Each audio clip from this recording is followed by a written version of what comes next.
से पहले हर घर में अग्नि होती थी। आजकल लोगों की अग्नि बुझ गई है। बताओ, अपने बचपन में याद है थाने घर में अग्नि बुझन नहीं देता, कभी भी अग्नि बुझती थी।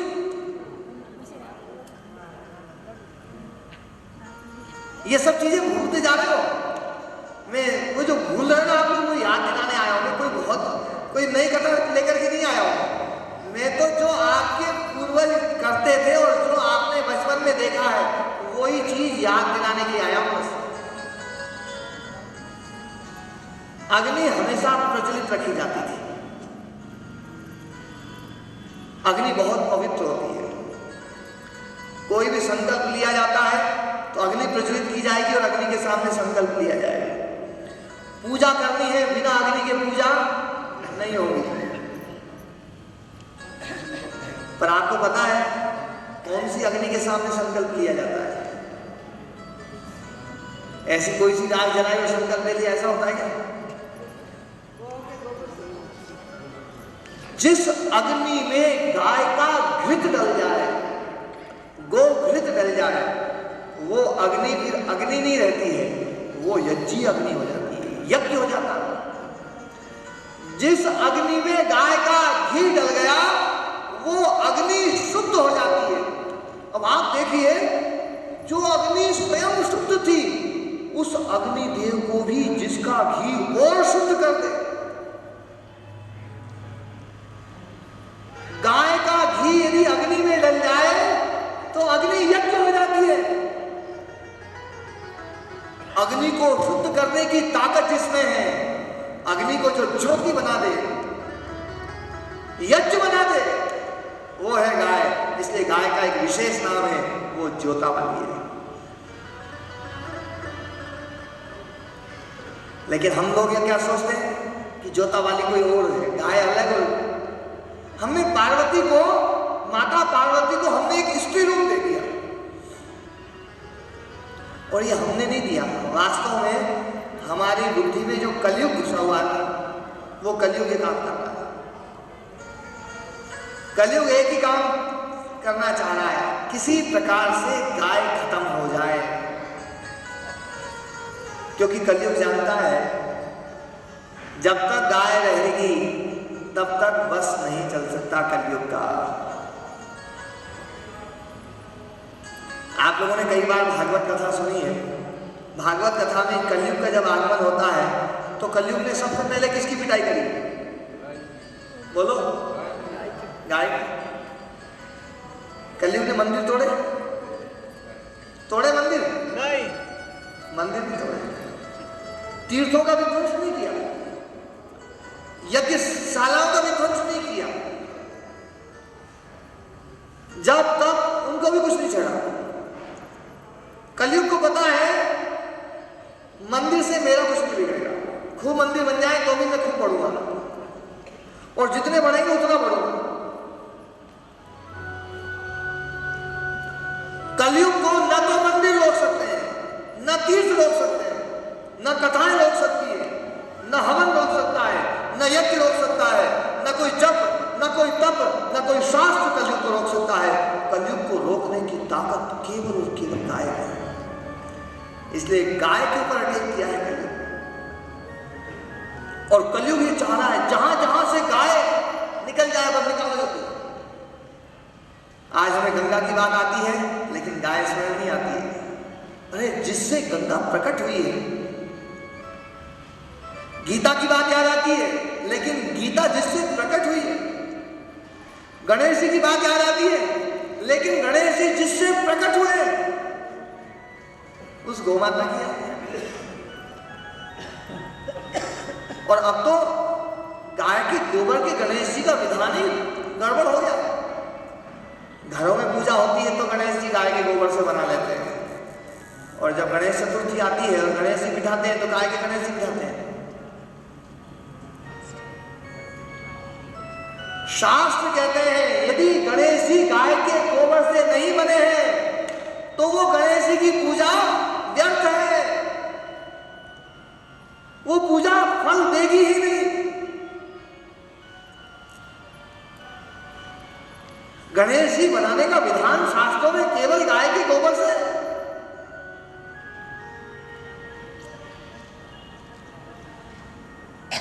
आप लोगों ने कथा सुनी होगी कि गणेश जी पैदा हुए किसी के मल से, मैल से। किसके मैल से? पार्वती जी के मैल से गणेश जी। अच्छा एक बात बताओ, देखो सोचने की बात है,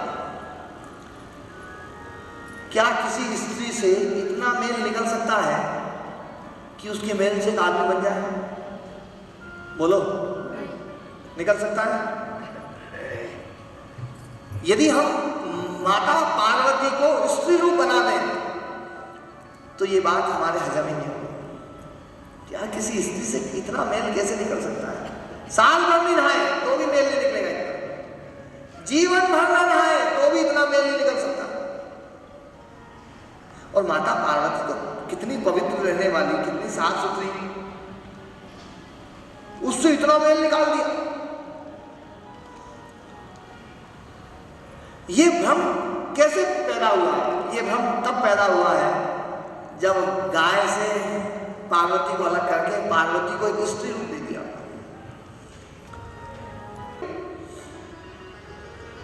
और ये हमने नहीं दिया, वास्तव में हमारी बुद्धि में जो कलयुग घुसा हुआ था वो कलयुग ये काम कर रहा है। कलयुग एक ही काम करना चाह रहा है, किसी प्रकार से गाय खत्म हो जाए, क्योंकि कलयुग जानता है जब तक गाय रहेगी तब तक बस नहीं चल सकता कलयुग का। आप लोगों ने कई बार भागवत कथा सुनी है। भागवत कथा में कलयुग का जब आगमन होता है तो कलयुग ने सबसे पहले किसकी पिटाई करी? बोलो, गाय। कलयुग ने मंदिर तोड़े? तोड़े मंदिर? नहीं, मंदिर नहीं तोड़े। तीर्थों का विध्वंस नहीं किया, यज्ञशालाओं का विध्वंस नहीं किया, जब तक उनको भी कुछ नहीं चढ़ा। कलयुग को पता है मंदिर से मेरा कुछ नहीं बिगड़ेगा, खूब मंदिर बन जाए तो भी मैं खूब पढ़ूंगा, और जितने बढ़ेंगे उतना बढ़ूंगा। कलयुग को न तो मंदिर रोक सकते हैं, न तीर्थ रोक सकते हैं, न कथाएं रोक सकती है, न हवन रोक सकता है, न यज्ञ रोक सकता है, न कोई जप, न कोई तप, न कोई शास्त्र कलयुग को रोक सकता है। कलयुग को रोकने की ताकत केवल और केवल गाय है। इसलिए गाय के ऊपर अटैक किया है कलयुग। और कलयुग ये चाह रहा है जहां जहां से गाय निकल जाए बस निकल जाती। आज हमें गंगा की बात आती है लेकिन गाय स्मरण नहीं आती है। अरे जिससे गंगा प्रकट हुई है, गीता की बात याद आती है लेकिन गीता जिससे प्रकट हुई है। गणेश जी की बात याद आती है लेकिन गणेश जी जिससे प्रकट हुए उस गोमाता की याद है। और अब तो गाय के गोबर के गणेश जी का विधान ही गड़बड़ हो गया। घरों में पूजा होती है तो गणेश जी गाय के गोबर से बना लेते हैं, और जब गणेश चतुर्थी आती है और गणेश जी बिठाते हैं तो गाय के गणेश जी बिठाते हैं। शास्त्र कहते हैं यदि गणेश जी गाय के गोबर से नहीं बने हैं तो वो गणेश जी की पूजा व्यर्थ है, वो पूजा फल देगी ही नहीं। गणेश जी बनाने का विधान शास्त्रों में केवल गाय के गोबर से।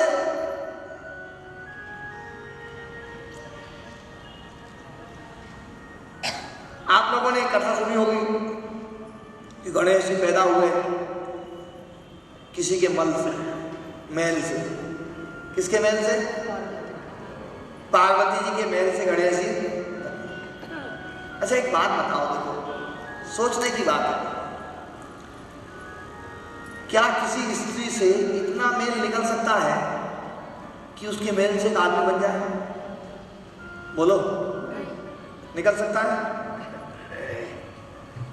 यदि हम माता पार्वती को स्त्री रूप बना दें तो ये बात हमारे हजम ही नहीं होगी। क्या किसी स्त्री से इतना मेल कैसे निकल सकता है?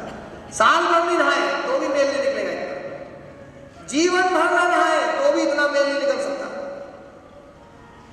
और माता पार्वती तो कितनी पवित्र रहने वाली, कितनी साफ सुथरी, उससे इतना मेल निकाल दिया। ये भ्रम कैसे पैदा हुआ है? ये भ्रम तब पैदा हुआ है जब गाय से पार्वती को अलग करके पार्वती को एक स्त्री रूप दे दिया।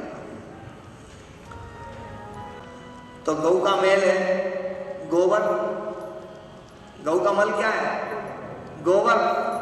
और गोबर से गणेश जी प्राचीन काल में नहीं, आज भी तुम्हारे घर में पूजा होती है तो किसी स्त्री का मेल लेकर के नहीं आते हैं, गौ माता का मल मेल, वो गोबर हमारे घर में आता है और उससे गणेश जी बनते हैं। आज भी गणेश जी गाय के गोबर से बनते हैं और प्राचीन काल में जब पैदा हुए थे गणेश जी तब भी गाय के मल से ही पैदा हुए।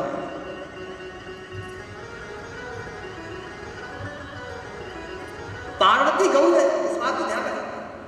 और ये शिव का साफ साफ कहती है इस बात को, भगवान शिव नंदी रूप में विचरते हैं, इसलिए भगवान शिव के सामने हमेशा नंदी बैठे रहेंगे। बिना नंदी के भगवान शिव नहीं।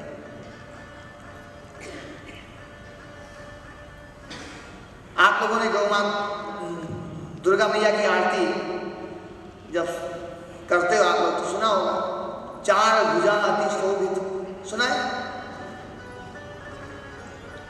जब हम बिठाते हैं तो कितनी भुजा लगा के बिठाते हैं?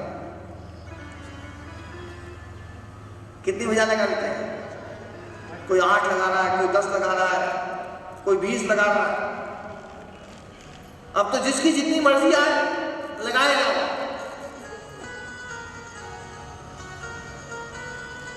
लेकिन हमारे शास्त्र कहते हैं माता पार्वती की भुजाएं हैं 4, गाय के कितने पैर हैं? 4।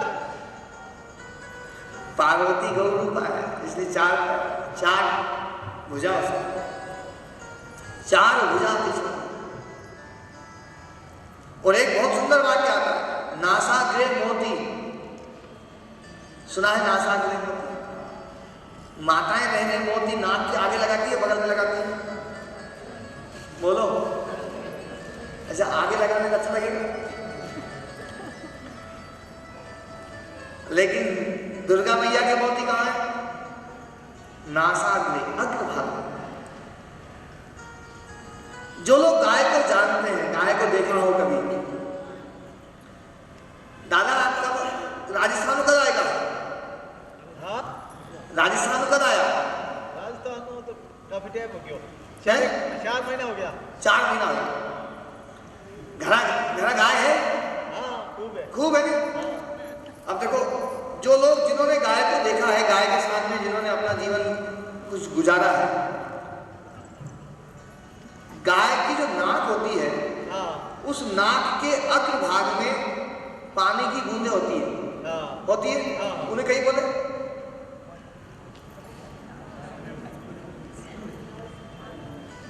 कहीं बोले नहीं, उसको वास्तव में मोती ही बोलते हैं।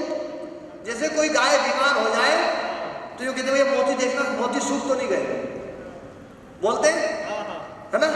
मोती सूख तो नहीं गए, गाय के मोती देखे जाते हैं पहले, क्योंकि वो गाय के नाक के आगे जो पानी की बूंदें होती है वो ऐसी होती है जैसे कमल के पत्ते पर पानी की बूंद एकदम मोती जैसी लगती है, वैसे ही गाय के नाक पर परमानेंट 24 घंटे मोती विराजमान रहता है। दुनिया में और किसी जीव में नहीं होता है। और जब गाय बीमार होती है, वो मोती थोड़े से कम हो जाते हैं तो अपन समझ लेते हैं, मोती को देख करके समझ में आ जाता है कि गाय बीमार है। नाक के अग्रभाग पर मोती केवल और केवल गाय के हैं।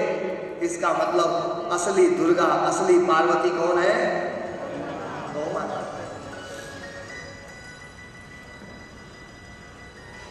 अभी 4 दिन की कथा मैं आपको एक एक माताएं बताऊंगा। सारी माताएं जो प्रकट हो रही है वो किससे हो रही है? गौ माता से। इसलिए सबसे बड़ी है गौ माता। और ये मां शब्द भी कहां से आया? कौन है दुनिया में जो जन्म से लेकर के मृत्यु पर्यंत केवल मां बोलती। कौन है? पहले घर में बच्चे होते थे और घर के अगल बगल माता गौ माताएं होती थी और गौ माता रखवाती थी मां मां मां, और बच्चा उस शब्द को सुनकर के सबसे पहले कौन सा शब्द सीखता था? और वो जो सबसे पहला शब्द सीखता था उसी से हमने सोच लिया कि ये माताओं का संबोधन इससे हो जाएगा, क्योंकि बालक सबसे पहला शब्द बोलता था। वो कौन सा शब्द बोलता था? मां शब्द। और उस मां शब्द से हमने, क्योंकि सबसे पवित्र शब्द है, दुनिया का सबसे पवित्र शब्द, कि गाय से प्रकट हुआ है। गाय से जो चीज प्रकट होती है वो सबसे पवित्र होती है। जिसका गोबर पवित्र, जिसका मूत्र पवित्र, उसका शब्द कितना पवित्र होगा। इसलिए दुनिया की सारी पवित्र वस्तुएं, आप कोई भी पवित्र वस्तु देख लीजिए, उस पवित्र वस्तु के साथ में हमने गौ माता के द्वारा दिया हुआ शब्द जोड़ा है। गंगा पवित्र है तो गंगा को मां कहा, धरती पवित्र है, धरती को मां कहा, प्रकृति पवित्र है, प्रकृति को मां कहा, वेद पवित्र है, वेद को मां कहा, सुता मया वरदा वेद माता प्रचोदयता पावमाने द्विजानाम, गीता को मां कहा, रामायण को मां कहा, जननी को मां कहा, जन्मभूमि को मां कहा, भारत को मां कहा, सबको मां इसलिए बोल रहे हैं क्योंकि वो पवित्र है। और जो पवित्र चीजें हैं उनके साथ में हमने परम पवित्र शब्द मां शब्द जोड़ा है। ये मां शब्द देने वाली है गौ माता, इसलिए मैं इस शब्द का उच्चारण बार बार करवाता हूं। हाथ उठा के बोलेंगे मां,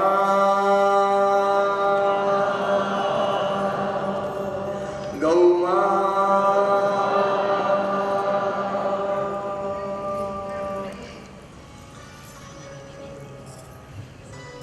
ये विशेष शब्द है। अच्छा, एक बात बताओ, आप लोगों ने एक चीज सुनी होगी, जब इस लोक को छोड़कर के हम परलोक जाते हैं तो बीच में एक नदी आती है। कौन सी नदी आती है? वैतरणी नदी। वैतरणी नदी। वैतरणी नदी किससे पार होती है? गऊ के पूंछ पकड़ के। बोलो, तुम ही बोलो, क्योंकि कथा मेरे को नहीं करनी, कथा तो तुम्हें करनी है। मैं इस बात को ध्यान रखना, ये कथा मैं तुम्हारे मुंह से ही निकलवा रहा हूं, एक एक चीज निकलवा रहा हूं, व्याख्या केवल मैं कर रहा हूं। वैतरणी किससे पार होती है? कभी आपने सुनी है कि कोई मंदिर वैतरणी पार कराता है? सुना कभी? कभी आपने सुना कोई यज्ञ वैतरणी पार कराता हो? कभी सुना आपने कोई तीर्थ वैतरणी पार कराता हो? केवल कौन है? गौ माता। भव पार कराती है गौ माता हितकारी, भव पार कराती है गौ माता हितकारी। ये वेद बताते हैं कहे गीता की प्यारी, ये वेद बताते हैं कहे गीता की प्यारी। श्री कृष्ण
तो वो गाय है। सबसे ज्यादा सात्विकता यदि किसी से आती है तो वो गाय की सेवा करती है। इसलिए गोस्वामी तुलसीदास जी ने कहा है सात्विक श्रद्धा धेनु सुख। सबसे ज्यादा सात्विकता किससे आती है? कोई यूं सोचे कि मंदिर से सात्विकता आती है, तो लंका में मंदिर थे या नहीं थे?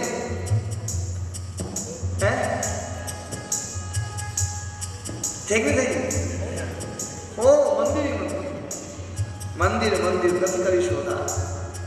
ये तुलसीदास जी कहते हैं गयो दशानन मंदिर मानी। कोई सोचे शास्त्र से सात्विकता आती है, तो अब तक का दुनिया का सबसे बड़ा ज्ञानी आदमी कौन है? रावण। सात्विकता थी? देखो विचार नहीं बात। कोई सोचे गुरुओं से सात्विकता आती है, तो रावण के गुरु जी कौन है? हाँ बोलो बोलो, जोर से बोलो ना। तो शंकर जी अपने गुरु तो साधारण होते हैं, और रावण ने गुरु भी बनाया किसको? जो पूरे त्रिभुवन के गुरु है, त्रिभुवन गुरु वेदवत।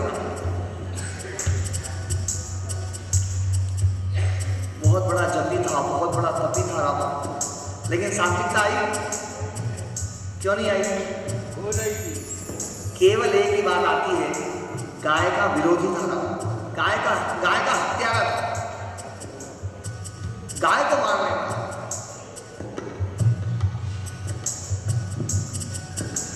जिसके जीवन में गाय रही वो सात्विक रहा, और जिसके जीवन में गाय नहीं रही वो तामसिक रहा। इसलिए हमारे पूर्वज जैसे गाय को पूजा करनी है, गाय को लेकर के आओ। यज्ञ करना है, गाय को लेकर के आओ। कोई व्रत करना है, गाय को लेकर के आओ। कोई तपस्या करनी है, गाय को लेकर के आओ। यहां तक कि कोई दान भी देना हो तो बिना गाय की उपस्थिति में दान नहीं दिया जाए। देखो बहुत गजब बात बता रहा हूं मैं। हमारे यहां पर सबसे बड़ा दान माना जाता है कन्यादान। माना जाता है? बताओ इस देश में कन्यादान बिना गोदान के संभव था? आप देखिए आश्चर्य करते हैं, हम किस गाय को भूले हैं जिस गाय को हमारे पूर्वजों ने हर चीज के सामने जोड़ा। बिना गोदान के कन्यादान संभव नहीं। कन्यादान भी गोदान जरूरी है। मतलब कन्यादान के साथ में गाय को जोड़ा, बेटी के सामने गाय को जोड़ा, रोटी के सामने गाय को जोड़ा। पहली रोटी किसको? गाय को। सुबह उठे सबसे पहला दर्शन किसका? गाय का। पहला दर्शन, पहली पूजा, पहली सेवा किसकी? गाय की। सबसे पहली सेवा गाय की, सबसे पहली पूजा गाय की, सबसे पहला दर्शन गाय का, पहली रोटी गाय की। रोटी के साथ में गाय को जोड़ दिया, बेटी के साथ में गाय को जोड़ दिया, चोटी के साथ में गाय को जोड़ दिया। आपको पता ना पहले गाय का दूध पिलाते थे अपन राजस्थान का। राजस्थान में कह रहे बेटा दूध पी लेता है चोटी बन जाए, कहता है नहीं कहता? याद है? चोटी के साथ में गाय, बेटी के साथ में गाय, रोटी के साथ में गाय। और महाराज जी जानते हैं शास्त्र इस बात को कहते हैं, शिखा जो अगर रखी जाती है वो गोवंश के खुर के बराबर रखी जाती है। क्या है? शास्त्र इस बात को कहते हैं गाय के बछड़े के खुर के आकार की चोटी होनी चाहिए, उतनी बड़ी चोटी होनी चाहिए। हर चीज के साथ में गाय का जोड़ा है। मंगलता देने वाली वो यात्रा करनी है और गाय दिखाई देगी, ओह यात्रा शुभ। और दूध पिलाती हुई गाय मिल जाए फिर तो कहना ही क्या। यात्रा की मंगलता गाय से, समय की मंगलता गाय से। सबसे मंगल मुहूर्त कौन सा होता था? जोर से बोलो। गोधूली में जिस समय में गाय धूल उड़ाए। वैसे तो धूल गंदी होती है, अपन कहते हैं जब कोई चीज अरे गंदी होगी धूल जम गई, ऐसे ही बोलते हैं ना। धूल को अपन अच्छा नहीं मानते, लेकिन गाय ने भी कोई धूल उड़ाई है। ओहो, उस धूल को तो पाने के लिए भगवान कृष्ण लालायित देते थे, वो धूल मेरे पर आनी चाहिए। गाय के चरणों में जो धूल है, उस धूल को धूल नहीं कहते हैं, उसको क्या कहते थे? गोधूली। गोधूली या फिर गोरज। सुना है गोरज शब्द? और भगवान कृष्ण क्या लगाते थे? गोरज। और बड़े हो गए तब नहीं, बचपन से 5वें दिन माता यशोदा ने भगवान कृष्ण को गोबर लगाया अपने शरीर, फिर गोमूत्र से नहलाया और फिर गोरज लगा दिया। गोमूत्रेण स्नापयित्वा पुनर्गोरज सार्वतम, ये भागवत महापुराण कहती है। मतलब गाय के संपर्क में जो चीज आ जाए, मल है तो मल पवित्र, मूत्र है तो मूत्र पवित्र, धूल है तो धूल पवित्र, शब्द है तो शब्द पवित्र, रोम है तो रोम पवित्र। दुनिया का सबसे श्रेष्ठ लोक कौन सा है? बताओ। सबसे बड़ा लोक, सबसे बड़ा धाम, सबसे बड़ा कुल, जिसकी परिक्रमा लगाते हो। आप देखो तो सही, एक एक चीज के साथ में गाय जुड़ी हुई है। कभी आपने सुना भैंस कुल? कभी सुना भैंस धाम, भैंस लोग, भैंस धूली देना, गाय सब जगह गाय। माँ है तो सबसे बड़ी माँ। गोस्तु माता न विद्यते, ये वेद कहते हैं। गाय जैसी माँ दुनिया में दूसरी नहीं है। माताएं बहुत है।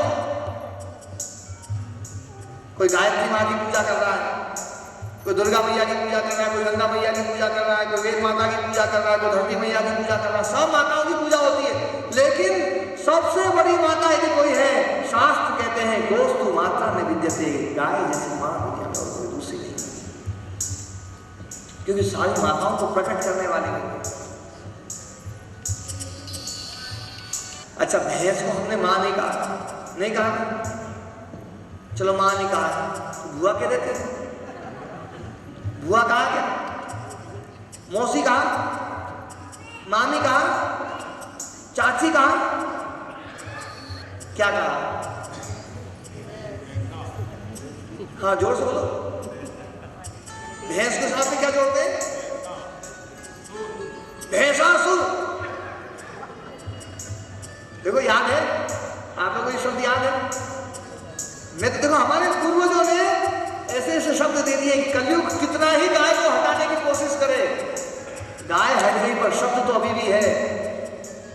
और भैंस को कितना ही जोड़ने का प्रयास करे, भैंस आज भी हमारे पूर्वज कहते हैं भैंस असुर है, भैंसासुर, भैंस राक्षस है। पर आश्चर्य है, उसी भैंस का दूध पिया जा रहा है। बच्चों को तुम पैकेट में दूध पिलाते हो, किसका पिलाते हो? गाय का। नहीं, पैकेट में गाय का दूध नहीं आता। किसका दूध आ रहा है? भैंस का। भैंस रूपी असुर का दूध। ये बहुत पते की बात है। आज भैंस का दूध पिलाया जाए, और भैंस है राक्षसनी। भैंस क्या है? राक्षसनी है, असुर है। हमारे पूर्वजों ने बताया, मैं नहीं बोल रहा हूं, ये तुम नहीं बोला था। भैंस राक्षसनी है। और आपको पता है भगवान कृष्ण को एक राक्षसनी दूध पिलाने आई थी। कौन आई थी? पूतना दूध पिलाने आई थी। भगवान ने पिया उसका दूध? क्या किया उसका? उसका संहार कर दिया। भगवान ने कहा राक्षसनी का दूध नहीं पीऊंगा। ध्यान रखना, वो राक्षसनी भैंस ऐसी नहीं होगी कोई। और भगवान ने उसका दूध पीने से मना कर दिया। ये राक्षसनी है, राक्षसनी का दूध नकली है, जहरीला है, वो रोग पैदा करता है। उससे ब्लड प्रेशर हो रहा है, उससे डायबिटीज हो रही है, उससे कैंसर हो रहा है, उससे मोटापा हो रहा है। बताओ 50 साल पहले भारत में ये बीमारियां थी? ये बीमारियां नहीं थी। ये बीमारियां कब से आ गई? जब से भैंस का दूध पीना शुरू हुआ। क्योंकि भैंस का दूध जहर है, ये जहर मीठा जहर एकदम से नहीं मारता। और भगवान ने देख लिया कि ये जहरीला दूध है, मुझे बीमार करेगा, इसलिए उस असुर का संहार कर दिया। लेकिन आज हमारे घर में कितनी माताएं हैं जो अपने बच्चों को भैंस का दूध पिला रही हैं। ईमानदारी से सोचने की बात है, जो माताएं अपने बच्चों को भैंस का दूध पिलाती है, वो माता यशोदा का रोल निभा रही है या पूतना का?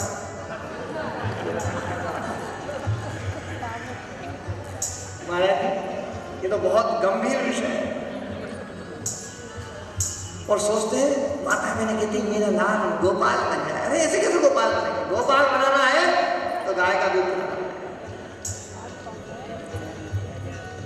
यदि तुम्हारे बच्चे गाय का दूध पिएंगे, उनका मन पवित्र रहेगा, उनका मन सात्विक रहेगा, निर्मल रहेगा।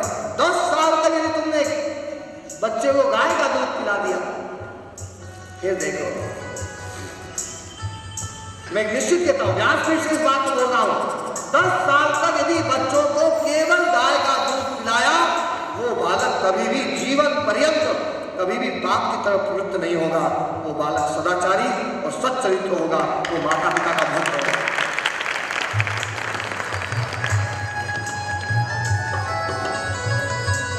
मैं कहता हूं ये उस गौ माता ही कथा, ये मन को पवित्र करने वाला गो कथा वो साबुन है मन में जहां धुलती।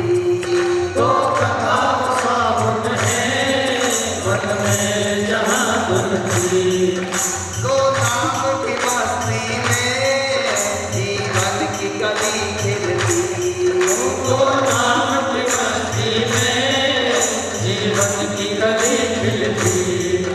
सब संतों का कहना, सब संतों का कहना, पानी कर जाते हैं कथा की गंगा में जो लोग नहाते हैं। तो कथा की गंगा में जो लोग नहाते हैं।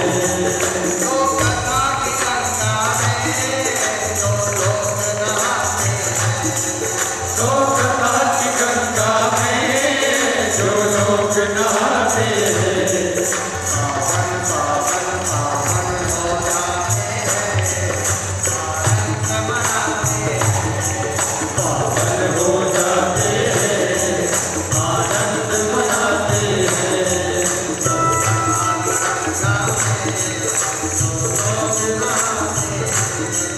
तो कथा की गंगा में जो लोग नहाते हैं। तो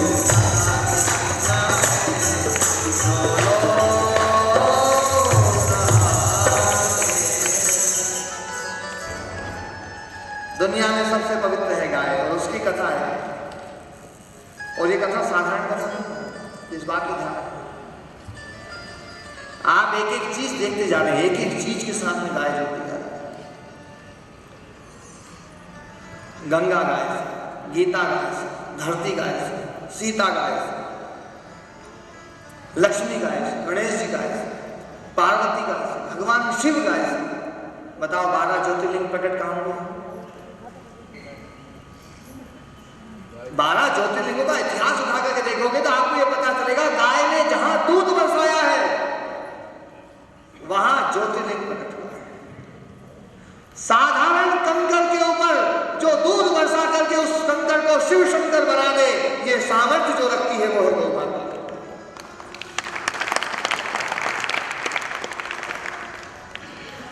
गाय साधारण नहीं, असाधारण। अपने दूध से जो गीता को प्रकट करती है, अपने दूध से जो देवाधिदेव महादेव को प्रकट करती है, और उसके दूध की यदि खीर बना ली जाए, और वो खीर यदि कोई माता कौशल्या जैसी दिव्य माता को खिला दी जाए, तो उसके गर्भ में साधारण आत्मा नहीं, स्वयं परमात्मा आकर के विराजमान हो जाते हैं। ये गौ माता की महिमा है। भगवान राम प्रकट हुए थे, किससे हुए थे? और खीर किसकी थी? भैंस के दूध की या गाय के दूध की? आगे दूसरी गाय की।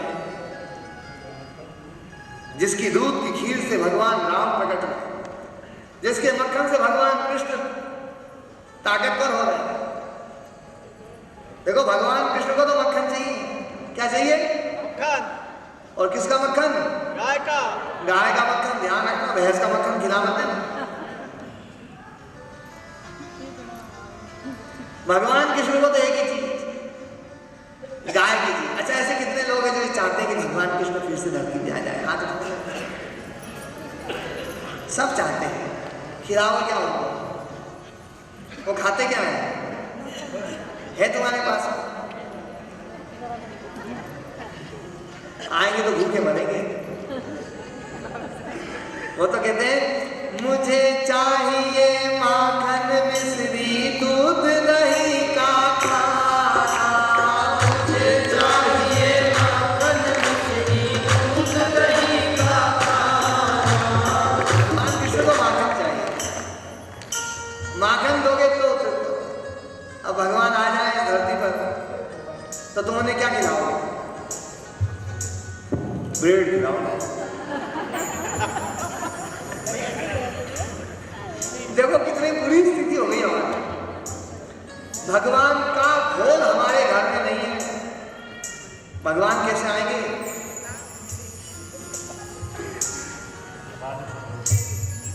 तुम ब्रेड खिलाओ, बिस्किट खिलाओ, चाउमीन खिलाओ, चिप्स खिलाओ, चाय पिलाओ, इन चीजों को खाने पीने के लिए नहीं आएंगे भगवान। और भगवान तो सोचते हैं कि मैं भारत में चला गया तो ओहो बहुत बुरा हाल है।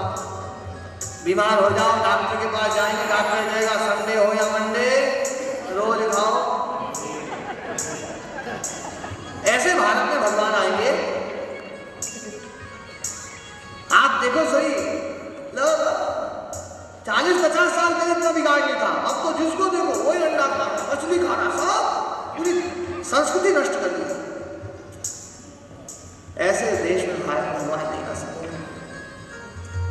भगवान तो कहते हैं मुझे तो माखन चाहिए, मुझे चाहिए माखन मिश्री दूध दही का खाना, मुझे चाहिए माखन मिश्री दूध। तुम दोगे अब अंडा मछली बिस्कुट पड़े जवाना, तुम दोगे अब अंडा मछली बिस्कुट पड़े जवाना। मिट गई संस्कृति सारी, भारत में कैसे आऊं मैं?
चराने के लिए गाय चाहिए, क्योंकि वो बिना गाय के रहेंगे क्या भगवान? नहीं, बिना गाय के नहीं रह सकते। वो गोपाल है, गोविंद है, उन्हें गाय चाहिए। और कितनी चाहिए? नंद बाबा की कितनी चाहिए? जोर से बोलो।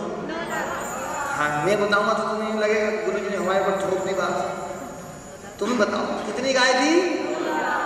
9 लाख गाय। तो आप लोग सब बुलाना चाहते हो भगवान को, तो भगवान कितनी गाय वाले के घर में जाते हैं? तुम एक नहीं पाल सकते, चलो सब मिलकर के पाल लें। यदि सब मिलकर के 9 लाख गाय पाल ले, समझ लो भगवान है।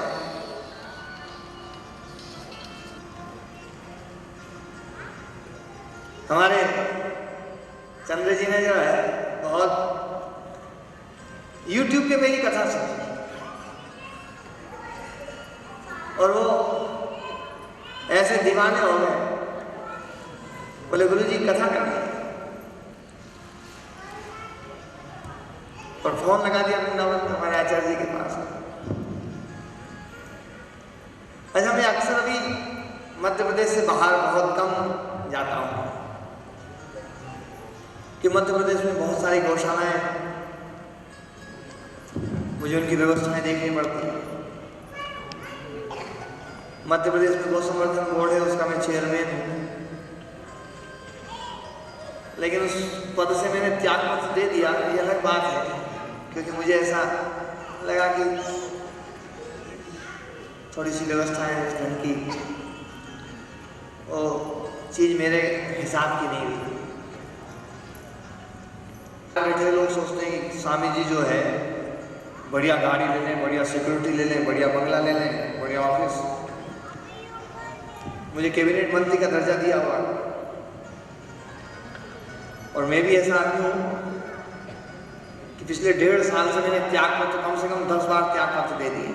पिछले 1.5 साल से मैंने सरकार की किसी भी चीज़ का उपयोग नहीं किया।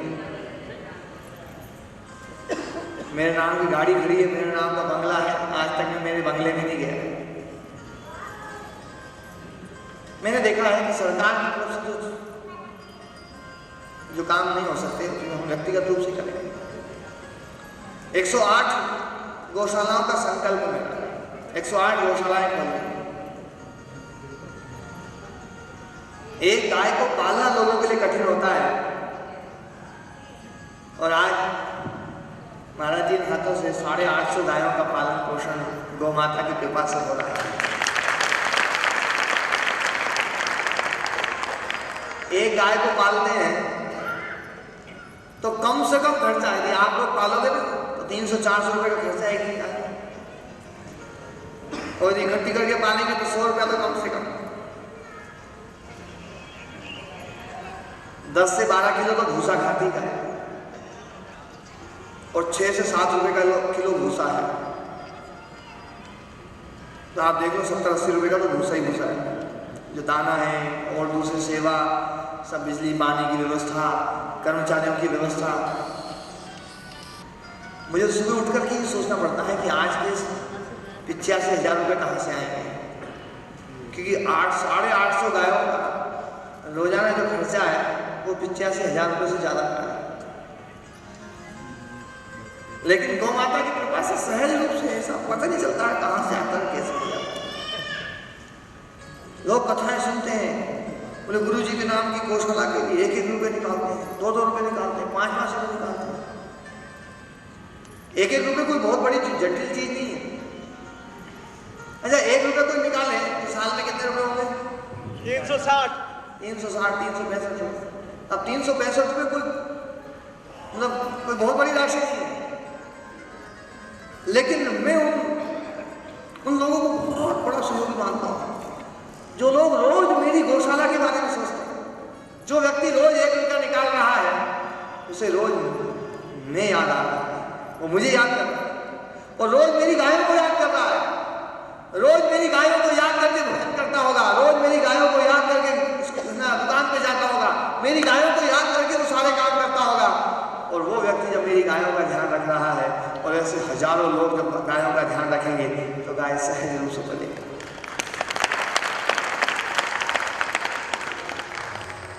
और ये संकल्प है मेरा, मैं गौशालाओं को खुलवाना, ये तो एक वैकल्पिक समस्या का समाधान है। जैसे बड़े बूढ़ों की सेवा करवाने के लिए, बड़े बूढ़ों को आशा देने के लिए जैसे हम वृद्धाश्रम खुलवाते हैं, वृद्धाश्रम कोई अच्छी चीज नहीं है क्या? अच्छी चीज? वृद्धाश्रम वास्तव में समाज के ऊपर कलंक है। कैसे लोग हो गए जो अपने माता पिता की सेवा नहीं कर पाते। वैसे ही गौशाला खोलना ये वास्तव में कोई शुभ संकेत नहीं है, लेकिन अभी जो गाय सड़कों पर घूम रही है, असहाय है, बेसहारा है, उन्हें सहारा चाहिए। आप देख रहे हैं नगर पालिका वाले, जो ये महानगर पालिका बिल्कुल गायों को अंदर नहीं घुसने देते होंगे। कोई रखना चाहे तो रखना भी नहीं देते होंगे ना, ऐसे ही है। महानगर पालिका वाले अपने महानगर से बाहर निकाल, नगर पालिका वाले नगर से बाहर निकाल, वन विभाग वाले वन से बाहर निकाल रहे, किसान खेत से बाहर निकाल रहे, लोग अपने घर से गाय को बाहर निकाल रहे हैं। तो गाय रहेगी, जाएगी, सड़क पे आ जाती है। पर सड़क वाले कह रहे भैया सड़क पर छोड़ो, तो क्या मंगल ग्रह पे जाएगी ना, चांद पे जाएगी? उन गायों को कौन पालेगा, कौन सेवा करेगा? इसलिए मैंने संकल्प ये भी लिया, हमारी गौशाला में दूध वाली गाय नहीं है। दूध वाली गायों की सेवा तो अभी हो रही है, जो बिना दूध वाली है उन गायों की सेवा कोई नहीं कर पाएगा। तो ऐसी गायें होंगी। और अभी 5 गौशाला चल रही है। 8 गौशालाओं का काम किसी का 80% पूरा हो गया है, किसी का 70% पूरा हो गया है, किसी का 50% पूरा हो गया है। 8 गौशालाएं ऐसी, 13 गौशालाएं बन जाएंगी और 1 साल में 20 गौशालाएं और बन जाएंगी। उनका भी भूमि पूजन हो गया है। और मैं बाहर मध्य प्रदेश से बाहर जब जाता हूं तो मेरे को लगता है कि हाँ, कोई गौशाला का विशेष, कोई ऐसा गौ भक्त जो गौशाला खोलना चाहता है। इसलिए हमारे चंद्रजीत जी का जो मैं सुना, जो है पहले तो मना ही कर दिया था मैंने, तो आचार्य जी वो गौशाला खोलना चाहते हैं। मन की मुझे पहले उस वहाँ का जो है गौशाला कहाँ खोलना चाहते हैं, कैसे, पूरा नक्शा भिजवाओ जरा। उन्होंने पूरे नक्शे भेजे, मैंने देखा उस नक्शे को, मन की ये आदमी जो ये मेरे काम का है और मैं उसके काम, हमारा तो यही काम है, जो गाय वाला हो उसे मैं पसंद आ जाता हूँ और वो मुझे पसंद आ जाता है। और जब मामला पसंद दोनों तरफ से हो जाए तो रिश्ता पक्का।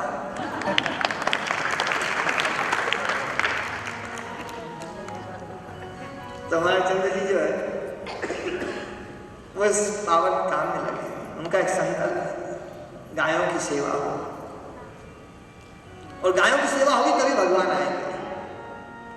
कि भगवान तो कहते हैं मुझे तो गाय चाहिए, मुझे चाहिए 9 लाख गौएं मेरा काम चराना, मुझे चाहिए 9 लाख गौएं मेरा काम चराना, मुझे चाहिए 9 लाख गौएं मेरा काम चराना, मुझे चाहिए 9 लाख गौएं मेरा काम चराना।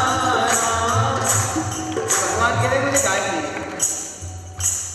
और लोगों के घर में गाय क्या है? मैं देख रहा हूँ बड़े बड़े घर वाले लोग, ठाकुर जी की सेवा चल रही है और घर में कुत्ता बांधा।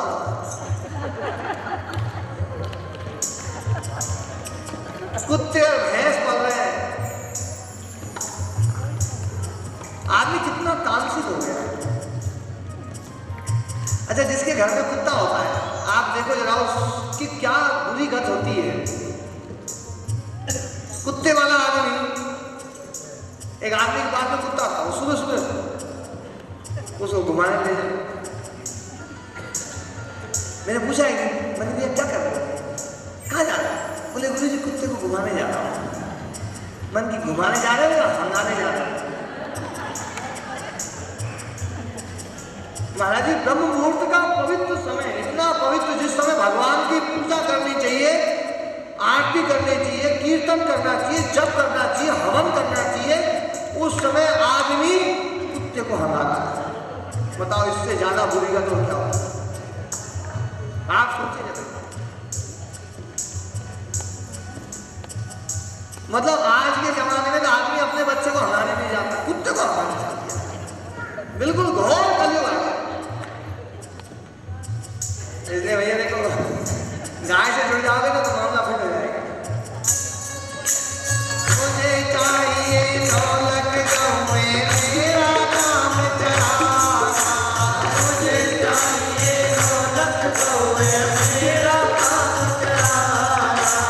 घर घर में अब कुत्ते पल रहे उनको पड़े घुमाना, घर घर में अब कुत्ते पल रहे उनको पड़े घुमाना, घर घर में अब कुत्ते पल रहे उनको पड़े घुमाना, घर घर में अब कुत्ते पल रहे उनको पड़े घुमाना।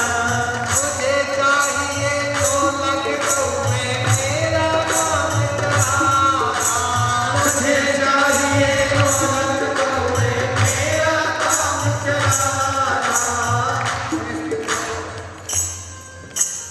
मुझे चाहिए ढोलक गौए मेरा काम चलाना, मुझे चाहिए ढोलक गौए मेरा काम चलाना।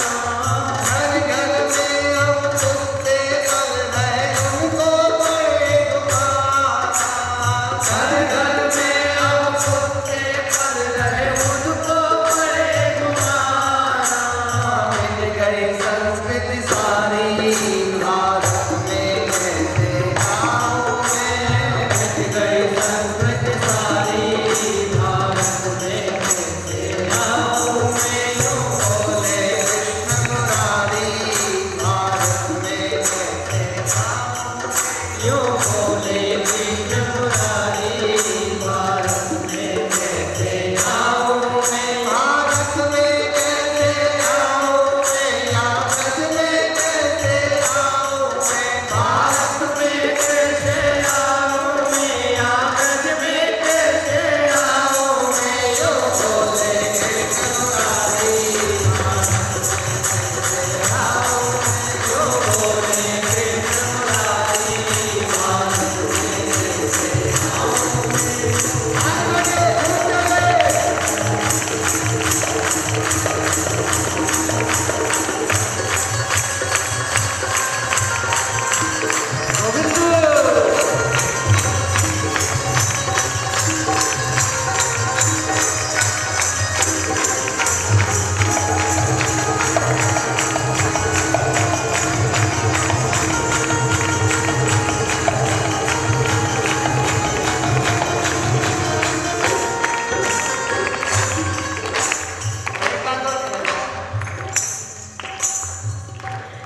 मुझे सुंदर दर्शन चाहिए। भगवान कृष्ण की उंगली पे क्या होता है? सुदर्शन। सुदर्शन का मतलब सुंदर दर्शन। सबसे सुंदर दर्शन किसका होता है? घर के आगे यदि गाय बनी हुई है, ओह, वो सबसे सुंदर दर्शन। गाय का दर्शन सबसे सुंदर। इसलिए सुदर्शन भी, मैं तो ये मानता हूं कि वो भी गौ का रूप है, इसलिए उसका नाम ही सुदर्शन है। भगवान ने तो वही काम किया, उंगली पे गाय ही गाय है। सुंदर दर्शन, वो भी गौ का रूप। गोवर्धन, गो वर्धन, गो वर्धन, गो का बड़ा। भगवान के आप जिस भी रूप को देखोगे गाय जरूर मिलेगी। भगवान कहते हैं मुझे तो सुदर्शन चाहिए। और ऐसे जवान चाहिए, ऐसे योद्धा चाहिए जो गाय की रक्षा के लिए जीवन दे सके।